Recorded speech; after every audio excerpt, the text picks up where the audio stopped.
हाथों में है और दबिस्तान चूँकि रजौरी से निकलता है, रजौरी पुल से निकलता है,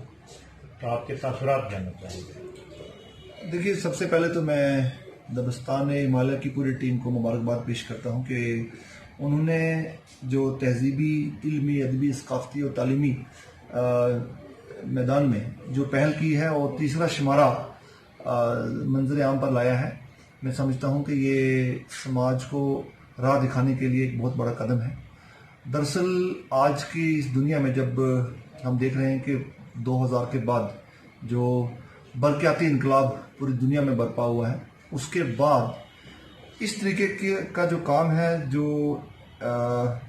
ज़माने की रफ्तार के साथ कदम से कदम मिलाकर चल रहा है और दबिस्तान हिमालय ने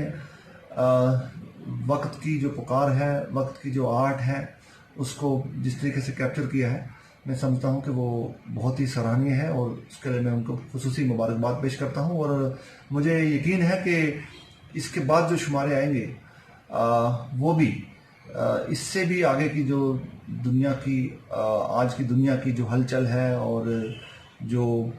जितने भी वाक़यात रुनमा हो रहे हैं दुनिया में और किस तेज़ रफ्तारी से दुनिया बदल चुकी है और भी ज़्यादा बदल रही है, मुझे लगता है कि इस फिनोमेना को और ज़्यादा उजागर किया जाएगा अदबी लिहाज से और सकाफती लिहाज से।